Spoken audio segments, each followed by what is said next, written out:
नमस्कार मित्रांनो, जय महाराष्ट्र. मित्रांनो, राज्याच्या राजकारणातून एक मोठी आणि धक्कादायक बातमी समोर येते. पुन्हा एकदा महाराष्ट्राच्या राजकारणात राजकीय भूकंप होण्याची चिन्ह दिसत आहेत. एकनाथ शिंदे आणि शिंदे गटावरचा भाजपाचा पाठिंबा कमी होणार का, अशी जोरदार चर्चा रंगली आहे. शिंदे गटावर कायमची कारवाई होणार का? तब्बल 16 आमदार अपात्र ठरण्याच्या मार्गावर आहेत का? या संपूर्ण प्रकरणामागे नेमकं काय घडलं, ते 16 आमदार कोण आहेत आणि शिंदे गटावर बंदी येण्याची शक्यता किती खरी आहे, याचा सविस्तर आढावा आपण घेणार आहोत. चॅनलवर तुम्ही नवीन असाल तर लगेच सबस्क्राईब करा आणि बेल आयकॉन दाबायला विसरू नका.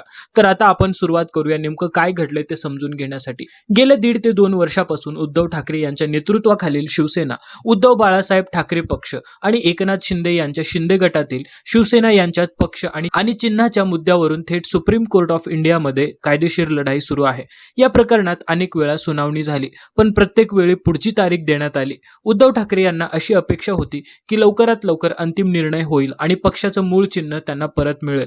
मात्र प्रत्यक्षात तसं काही घडलं नाही. त्यामुळे जनतेमध्ये ही चर्चा सुरू होती की प्रत्येक टप्प्यावर निकाल शिंदे गटाच्या बाजूने जातोय का. दरम्यान सुमारे महिनाभरापूर्वी झालेल्या सुनावणीत न्यायालयाने स्पष्ट शब्दात सांगितलं की अंतिम निर्णय घेताना कायदेशीर निकष पाळूनच कोणाला पक्ष आणि चिन्ह द्यायचं ते ठरवा आणि हा विषय कायमचा निकाली काढा. यामुळे आता या प्रकरणात निर्णायक टप्पा जवळ आला असल्याची चर्चा राजकीय वर्तुळात जोर धरू लागली आहे.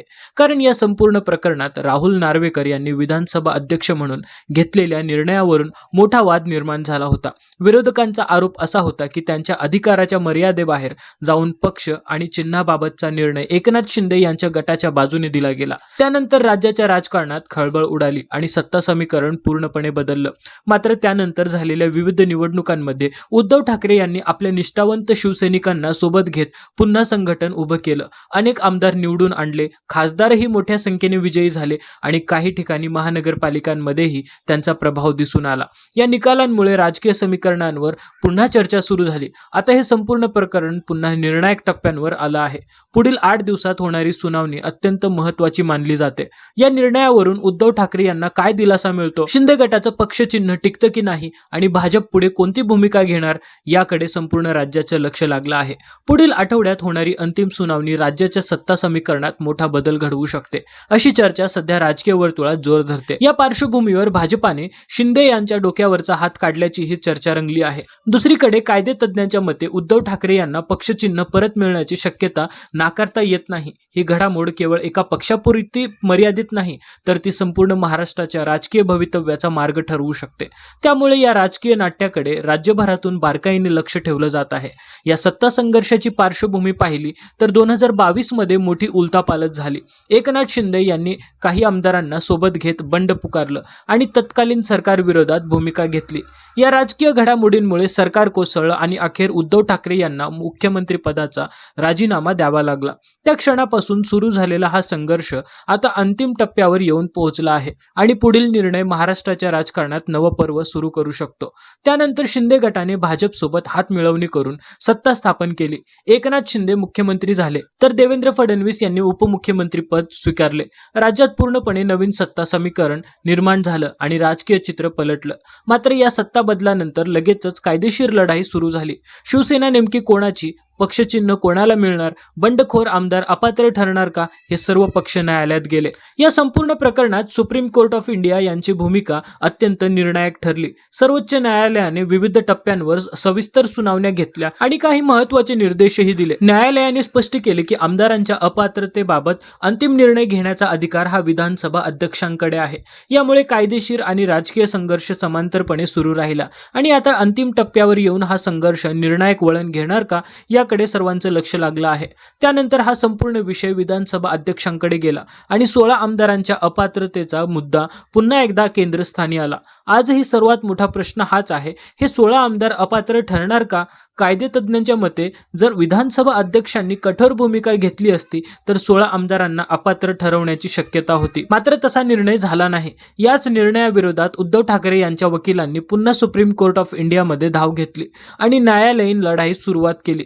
अपात्रतेचा निर्णय घेताना भारतीय राज्यघटनेतील 10वी अनुसूची म्हणजेच अँटी डिफेक्शन लॉ अत्यंत महत्त्वाची ठरते. या अनुसूचीनुसार पक्षविरोधी कारवाया पक्षाच्या व्हीपचे उल्लंघन आणि अधिकृत परवानगीशिवाय पक्षांतर हे मुद्दे निर्णायक ठरू शकतात. म्हणूनच आता सर्वांचं लक्ष या कायदेशीर निकषांवर आणि सर्वोच्च न्यायालयाच्या अंतिम भूमिकेवर केंद्रित झालेला आहे. कारण या निर्णयावरच 16 आमदारांचे राजकीय भवितव्य आणि राज्यातील सत्ता समीकरण अवलंबून असू शकतं. जर हे 16 आमदार अपात्र ठरले तर सध्याच्या सरकारचं संख्याबळ गंभीरपणे डळमळीत होऊ शकतं. त्याचा थेट परिणाम सत्तेवर होण्याची शक्यता नाकारता येत नाही. म्हणूनच या प्रकरणाकडे केवळ कायदेशीर नव्हे तर राजकीय दृष्टीनेही अत्यंत महत्त्वाने पाहिले जातं. राजकीय वर्तुळात अशी चर्चा आहे की भाजप आता शिंदे गटापासून काही प्रमाणात अंतर ठेवताना दिसतोय. सुरुवातीला ठाम पाठिंबा देणारा भाजप सध्या अधिक सावध आणि विस्तारवादी रणनीती अवलंबताना दिसतो. म्हणजेच परिस्थितीनुसार स्वतःसाठी जास्तीत जास्त राजकीय अवकाश राखून ठेवण्याचा प्रयत्न करतोय. काही राजकीय विश्लेषकांच्या मते जर न्यायालयाचा निर्णय एकनाथ शिंदे यांच्या गटाविरोधात गेला तर भाजपाला पर्यायी सत्ता समीकरणांचा विचार करावा लागू शकतो. अशा परिस्थितीत शिंदे गटातील काही आमदार खासदार भाजपमध्ये विलीन होऊ शकतात तर काही जण पुन्हा उद्धव ठाकरे यांच्या गटाशी जवळीक साधू शकतात. अशा घडामोडींमध्ये शिंदे राजकीयदृष्ट्या एकटे पडण्याची शक्यता निर्माण होऊ शकते. परिणामी त्यांच्यासमोर भाजपमध्ये औपचारिक विलिनीकरण किंवा प्रवेश हा पर्याय उरू शकतो अशी ही चर्चा सुरू आहे. मात्र अंतिम चित्र काय असेल हे येणाऱ्या न्यायालयीन निर्णयावर आणि त्याच्यानंतर राजकीय हालचालींवर अवलंबून असेल. अशा परिस्थितीतच त्यांना एखादं महत्त्वाचं मंत्रिपद मिळालं तरच त्यांचं राजकीय अस्तित्व टिकू शकतं अशी ही चर्चा आहे. दुसरीकडे जर उद्धव ठाकरे यांना पक्षचिन्ह परत मिळालं तर त्यांचं जुने राजकीय वैभव पुन्हा उभं राहू शकतं. शिवसेनेचा मूळ ओळखीचा आणि संघटनात्मक ताकदीचा प्रश्न असल्यामुळे हा निर्णय त्यांच्या राजकीय भवितव्यासाठी अत्यंत निर्णायक मानला जातो. या संपूर्ण प्रक्रियेत इलेक्शन कमिशन ऑफ इंडिया यांची भूमिका ही महत्त्वाची ठरली आहे. आयोगाने यापूर्वी काही अंतरिम निर्णय दिले असते तरी अंतिम शब्द न्यायालयीन प्रक्रियेनंतरच स्पष्ट होणार आहे. आयोगाने दोन्ही गटांकडून पक्षाची रचना, संघटनात्मक पाठिंबा, आमदार खासदारांची संख्या आणि अधिकृत कागदपत्रे मागवली होती. म्हणजेच खरी शिवसेना कोणाची हा मूलभूत प्रश्न तपासला जात आहे. कायदेतज्ञांच्या मते 16 आमदारांचा मुद्दा सुरुवातीलाच निकाली निघायला हवा होता. परंतु जर एकनाथ शिंदे यांच्या गटाची वैधता कायदेशीर दृष्ट्या कमी झाली तर उद्धव ठाकरे यांच्या नेतृत्वाखालील गटाला पक्षचिन्ह परत मिळण्याची शक्यता अधिक मजबूत होऊ शकते. म्हणूनच हा केवळ चिन्हाचा प्रश्न नाही तर महाराष्ट्राच्या राजकीय दिशादर्शक निर्णयाचा क्षण ठरू शकतो. बहुमत नेमकं कोणाकडे आहे, पक्षाची मूळ संघटनात्मक रचना कोणाकडे आहे, पदाधिकारी आणि कार्यकारिणीवर नियंत्रण कोणाचं आहे याचा सखोल अभ्यास करण्यात आला आहे. या निष्कर्षावरच पुढील राजकीय दिशा अवलंबून राहणार आहे.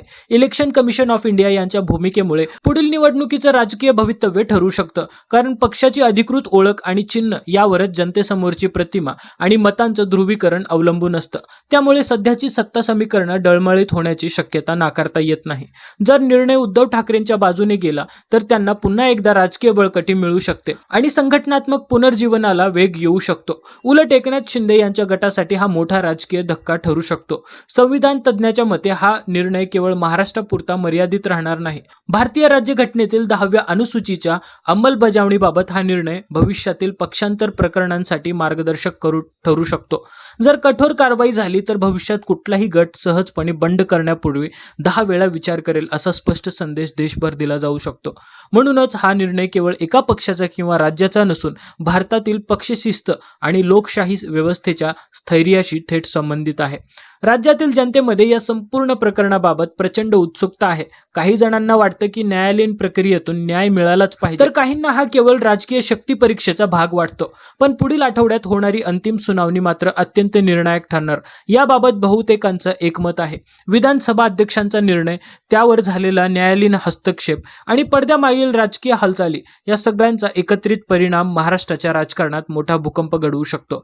जर एकनाथ शिंदे यांच्या गटावर कठोर निर्णय झाला आणि संबंधित 16 आमदार अपात्र झाले तर केवळ सध्याचं संख्याबळच नाही तर त्यांच्या भविष्यातील निवडणूक लढण्याच्या पात्रतेवरही परिणाम होऊ शकतो. काही प्रकरणात निवडणूक लढवण्यावर बंदीची शक्यता देखील व्यक्त केली जाऊ शकते.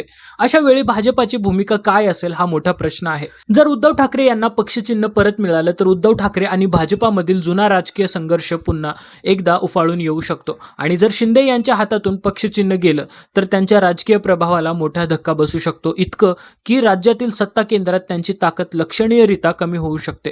म्हणूनच येणारे काही दिवस केवळ एका गटासाठी नव्हे तर संपूर्ण महाराष्ट्राच्या राजकीय भवितव्यासाठी निर्णायक ठरणार आहेत.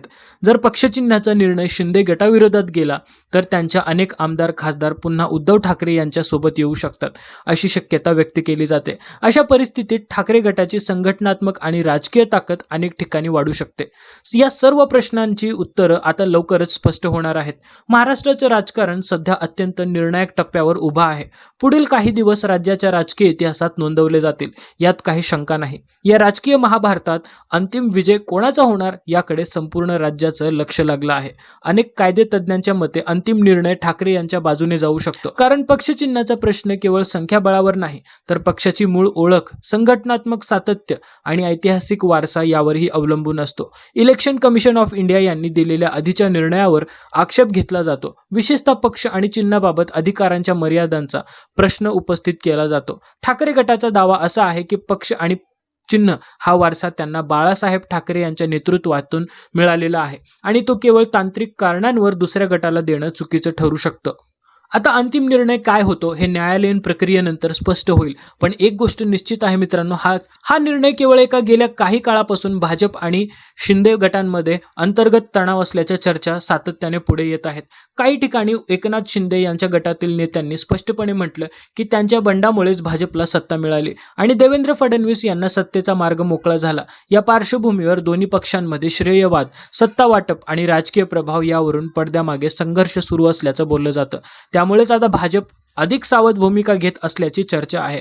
जर न्यायालयाचा निर्णय शिंदे गटाविरोधात गेला तर समीकरणं झपाट्याने बदलू शकतात. जर उद्धव ठाकरे यांना पक्षचिन्ह परत मिळालं तर त्यांच्या समर्थकांमध्ये मोठा उत्साह निर्माण होऊ शकतो. मित्रांनो, तुम्हाला काय वाटतं? कोणाकडे पक्ष जायला हवं, उद्धव ठाकरे की एकनाथ शिंदे? कमेंट करून नक्की सांगा. आणि जर तुम्ही उद्धव ठाकरे किंवा एकनाथ शिंदेंचे कट्टर समर्थक असाल तर खाली तुमचं नाव लिहा आणि तुमच्या नेत्याचं नाव लिहा. भेटूया पुढच्या व्हिडिओमध्ये. तोपर्यंत जय हिंद, जय महाराष्ट्र.